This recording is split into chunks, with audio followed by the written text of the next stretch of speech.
This video is an introduction to the topic waves. What is a wave?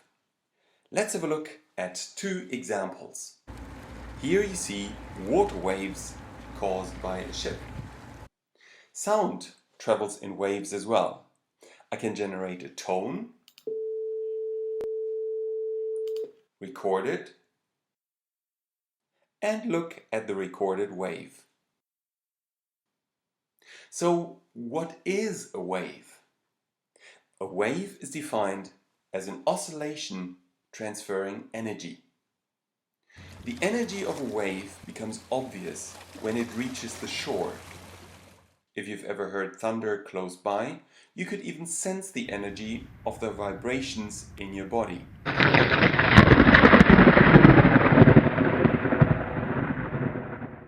Let's have a look at some basic features of waves. Here you see some water waves. I'm marking the shape on the water just in case you can't see the video well enough on your device. Let me draw the waves without the picture in the background. I'm changing the shape a little bit here so I can be clearer in what I want to show you. In the middle, I'm adding the equilibrium position.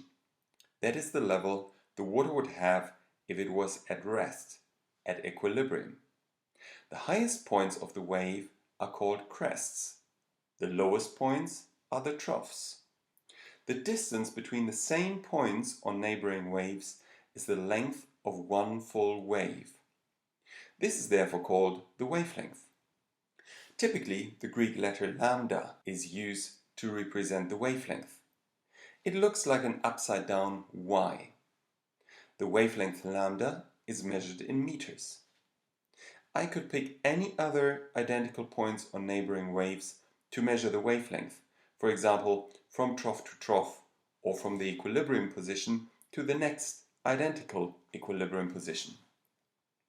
The maximum displacement from the equilibrium position is called the amplitude. Note that the maximum displacement could also be measured between the equilibrium position and the trough. Let's look at the earlier real-life example again. The distance between these crests might be 5 meters. So the wavelength lambda would be 5 meters. You could display information, like you just saw, on a graph. This would be a displacement distance graph. The distance between identical points on neighboring waves is the difference between 3.0 and 1.0. So that is 2.0 meters.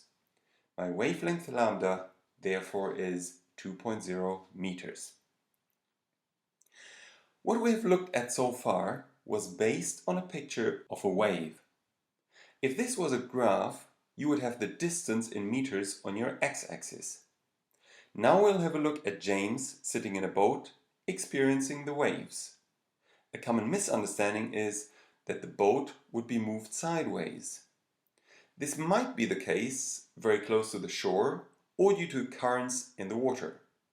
However, if we just look at the effect of the wave as such, James will only go up and down in his boat. This is important to remember. To plot a graph of the vertical motion against time, we'll look at a real-life video. Here is the shore of a river. Waves are coming in. You see the water level by the stick rising and falling. I now look at this recording in slow motion and draw the displacement of the water against time.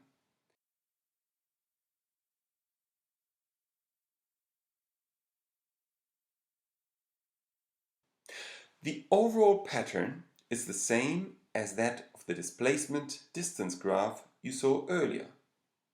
I can show the amplitude. However, the distance between two identical points on neighboring waves is actually a time here. It is the time that it takes for one full wave to pass a fixed point.